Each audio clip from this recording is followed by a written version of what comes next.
Moray Rabotai, Shalom, Ovracha, Be'ezrat Hashem, ce soir, c'est l'Aïloula de notre maître, Rabbi Yeshua Absis, Zecher Sadiq Kadosh Livracha. Alors, Rabbi Yeshua Absis, il a été appelé en Tunisie le lion de Tunis. Alors, quel rapport au lion de Tunis? On a dit que Rabbi Yeshua Del-Fassi, il était venu sur un lion du Maroc, mais lui, quel rapport avec le lion? Là aussi, on avait raconté avec Rabbi Yeshua Del-Fassi, le vendredi soir, après qu'il avait fait le Qidouche, il a dit Baruch Haba Brebbe Ishaq Loria, qui est le Harizal, Ha'ari. Alors il a dit à son fils, maintenant à Tunis, à Al-Batha, donc c'est un endroit qui est à Tunis, il y a une dame qui vient d'accoucher un enfant, qui a la neshama de Ari Akadosh. Tu vas voir tout de suite la maman et tu lui dis qu'elle fait très attention à son fils parce que il a une neshama très très grande, il sera quelqu'un de très important en Tunisie. Effectivement, le fils il est parti et il a vu que la femme, donc il a entendu qu'elle vient d'accoucher et elle lui a dit que la famille, elle était dans un état de pauvreté, dans le besoin, et elle a demandé au Rav qu'il puisse un peu les aider et Baruch Hashem, bien sûr, Rabbi Yeshua Del-Fassi il a fait le nécessaire. Alors, Rabbi Yeshua Absis, dès qu'il était jeune, donc il a brillé donc parmi les élèves sur place. On va essayer, Rabotai, aujourd'hui de raconter rapidement quelques miracles qu'il a fait parce que, Baruch Hashem, dans le passé, on a raconté pas mal d'histoires et on va parler surtout sur la personnalité et le comportement de ces tzadikim pour qu'on puisse nous aussi apprendre d'eux et savoir quel chemin prendre dans notre vie. L'histoire qui est très connue avec Rabbi Yeshua Absis, c'est l'histoire avec les Hadassim. C'est que les commerçants, les vendeurs de Hadassim, ils savaient que les Juifs, ils couvraient leur soukha avec les Hadassim. Alors, ils ont vraiment augmenté le prix des Hadassim et personne ne pouvait acheter. Rabbi Yeshua Absis, il est parti au marché, il a commencé à discuter avec le commerçant. Il lui dit c'est quoi le prix? Et donc le commerçant, donc il montait le prix. Il a dit vas-y monte. Et le monsieur il s'est envolé. Donc on le voyait dans l'air et ça fait un grand bruit.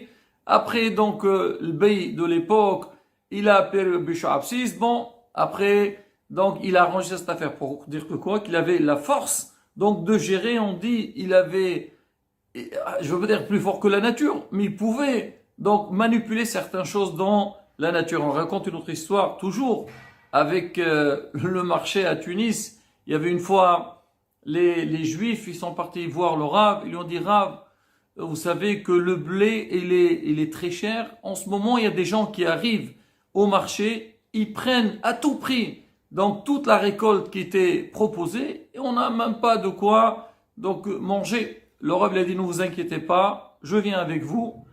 Et les gens ils pensaient que le Rav il va venir, il va payer de sa poche, il va acheter avec donc de la caisse de la communauté.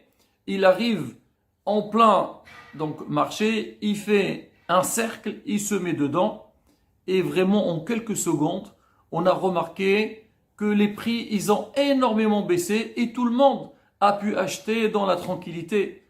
Une fois que tout le monde s'est servi, ils ont acheté ce qu'ils avaient besoin. Ils sont partis voir le Rav, ils ont dit Rav, qu'est-ce que vous avez fait? Vous avez fait un cercle et tout a tourné, c'est quoi? Quel signe vous avez donné? Quel ordre vous avez mis? Il leur a dit rien du tout. Ben, vous savez que des fois, le aléno, si jamais il y a le aléno haron af du ciel, c'est-à-dire que il y a midatadin, il y a la rigueur sur le peuple d'Israël, il y a des forces de mal qui viennent sur terre et qui viennent un peu déranger la vie de Am Israël. Et les gens que vous avez vus, les riches, soi-disant, qui viennent acheter, en fait, c'était pas des êtres humains, mais c'était plutôt des envoyés de la force du mal. Ils viennent, et ils prenaient tout ce qu'il y avait dans le marché. Et moi, voyant ça, donc j'ai fait ce cercle-là, et j'ai fait bien sûr des prières pour rejeter toutes ces forces du mal, et ils ont disparu, et c'est pour ça que les prix, ils ont baissé. Encore une fois, Rabotai, pour voir donc la puissance qu'il avait notre maître. Alors, au niveau de son comportement, déjà, On dit le Anyan de Misat Kibud Avaim, on a parlé de sa mère, Mes'ouda Zechrona Levracha. Alors on dit que le Rav, il faisait énormément ce Anyan de Kibud Avaim, le respect des parents, et tout le Shabbat. Alors en rentrant de la synagogue, il passait par la maison de sa mère, il entrait là-bas et il lui lisait quelques passages du Zohar, il discutait avec elle, Shabbat Shalom, bon c'est normal, Kibud Avaim. Une fois, le Rav il était de retour, la porte elle était fermée, mais lui il n'entrait pas à la maison sans entendre le bruit que sa mère elle était en train de préparer la table. Donc les couverts, on sent toujours Shabbat, ça bouge. Et lui, comme il n'a pas entendu de bruit, il s'est dit certainement il est en train de dormir. Il s'est mis à côté de la porte, le temps d'entendre un bruit pour pouvoir entrer. Et ce soir-là, il faisait très froid, il y avait une grande pluie. Les voisins, ils ont vu le Rav qu'il était debout à côté de la porte. Ils sont partis le voir, lui dire Rav, qu'est-ce que vous faites ici? Il leur a dit j'attends, donc je dois rentrer à la maison pour voir sa maman. Sur le champ, ils ont dit, bon, écoutez, il n'y a pas de problème. Ils ont ouvert, ils ont réveillé leur mère.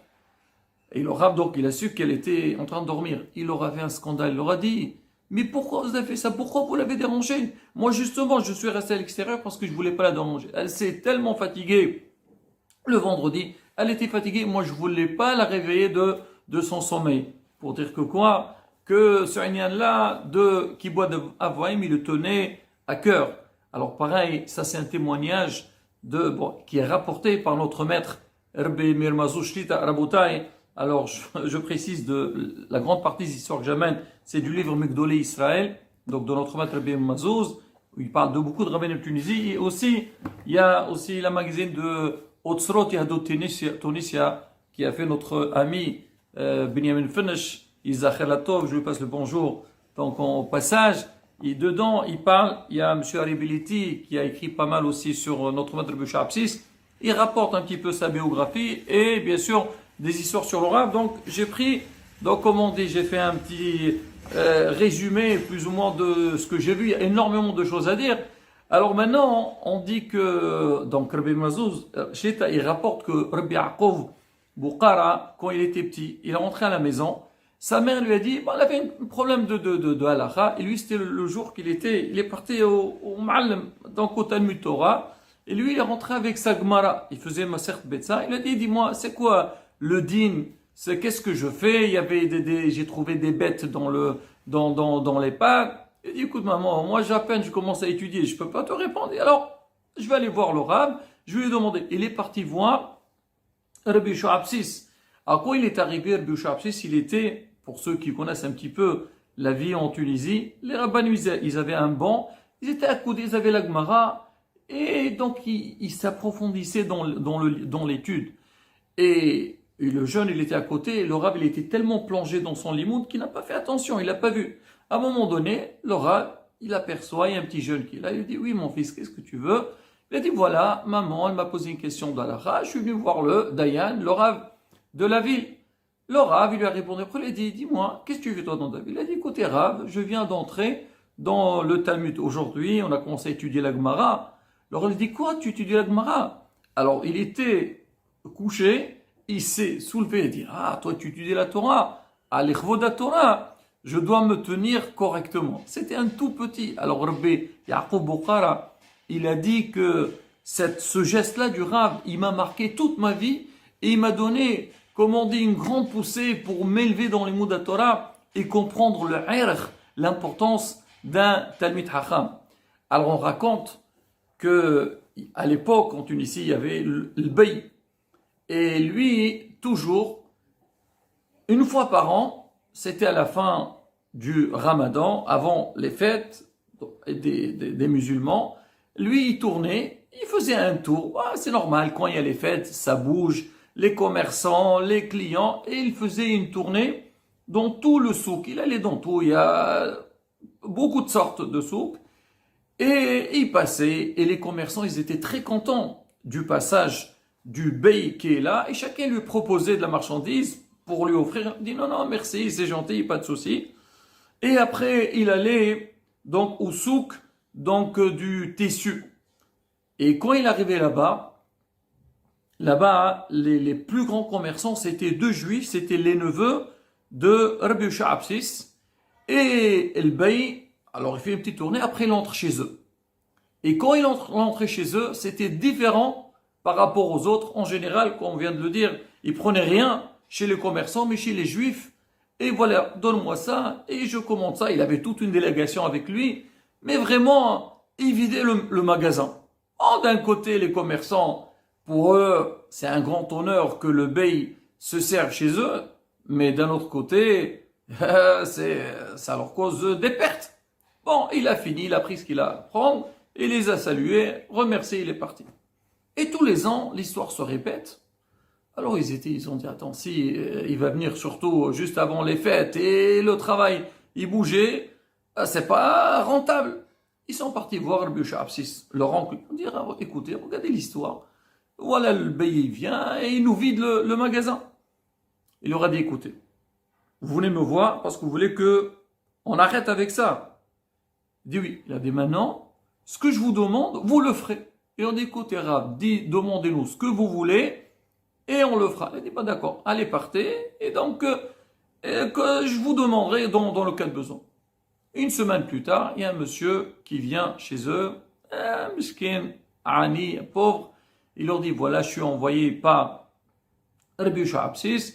Il m'a dit, tu vas chez mes neveux, tu leur demandes qu'ils te donnent telle et telle somme d'argent.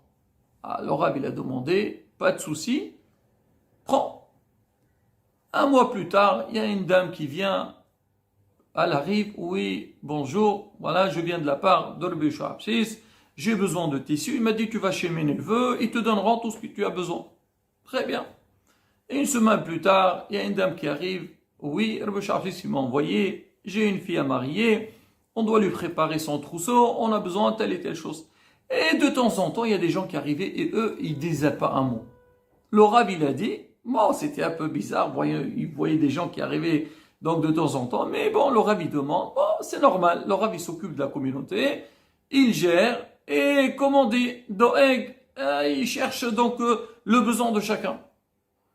Alors maintenant, la fête, donc le Ramadan, la fin de la fête, elle arrive, et le bey, comme d'habitude, il va faire sa tournée. Et il commence à tourner dans tous les souks, à droite et à gauche, il prend rien. Et là, il arrive donc au souk de tissu et il se dirige vers la maison, vers le magasin de ces deux juifs. Il entre là-bas, il regarde et eux, ils commencent à faire qu'est-ce qu'il va faire? Il regarde et il sourit, il les salue tout. Après, à la fin, il leur dit, dites-moi, voilà, vous pouvez me donner un petit morceau de tissu, j'ai besoin donc de couvrir quelque chose qu'il avait besoin. Il prenait ce petit morceau de tissu et les salue, il part. Ils se sont dit, c'est pas possible. D'habitude, il remplissait une carrosse avec de tissu. Cette fois-ci, il n'a même pris même pas 1 mètre. Bon, et il est parti, ils étaient contents, ils sont partis voir Rabbi Yosha Absis. Ils ont dit, Rab, on est venu te voir, d'accord, on a compris, tu as fait quelque chose, mais on n'a rien compris. C'est quoi cette histoire? Et c'est quoi ces gens que tu nous as envoyés? Il leur a dit, regardez, vous, Baruch Hashem, vous êtes les meilleurs commerçants donc du marché. Et vous gagnez beaucoup d'argent, mais malheureusement, vous ne donnez pas le maaser, le 10e, ce qu'il fallait donner par rapport à ce que vous gagnez. Kadosh Baruch Hu, il te donne, il faut savoir, il faut réserver une part pour les nécessiteux, pour ceux qui sont dans le besoin. Et vous avez négligé donc cette mitzvah. Alors qu'est-ce qu'il a fait Hachem? Il vous envoie le bey, il prend tout ce que vous avez besoin. Alors maintenant que vous êtes d'accord avec moi, j'ai commencé à vous envoyer donc ces nécessiteux, et chaque fois que vous leur donnez, ça fait partie de votre maaser. On dit alors c'est comme ça. Ah, pourquoi le bey il a pris 1 mètre? Il aurait dit certainement dans le compte, il restait encore la valeur d'1 mètre de tissu que vous n'avez pas donné, et c'est pour ça que le bey il l'a pris. Et là ils ont vu donc la force des œuvres de Rabbi Yosha Absis et comment transmettre un message avec une grande beauté. On raconte sur lui que l'année qu'il est niftar, il a vécu 87 ans. Alors à Tunis, lui il est niftar, donc le tête Tevet, la veille de Asra Betevet, on dit que c'est l'année de son décès. Les Juifs de Tunis, ils ont jeûné 2 jours. Le 9 Tevet, parce que le Rav il est niftar, et le lendemain, le 10 Tevet. Et l'année où il est niftar, parce que lui, il partait beaucoup chez une famille, la famille Sitban, et il lui réservait une chambre dans laquelle certainement il étudiait le Rav. Alors la dernière année à Oshana Rabba, le matin, alors il est venu, il a béni toute la famille, et comme quoi il aura fait signe, comme quoi qu'il devait quitter le monde cette année-là. Alors ce monsieur Sidban, Yosef Sidban, il raconte que sa mère lui a raconté que l'année que les Allemands ils sont venus à Tunis, 6 mois avant, le Rav il est venu dans le rêve à sa mère, il lui a dit regardez, les nazis vont arriver, ils vont faire chimishmor, des choses très graves, alors pour être épargné, restez toute la famille dans la chambre où le Rav il étudiait, ne craignez rien. Et effectivement, quand ils sont venus, eux ils se sont cachés là-bas et ils n'ont rien.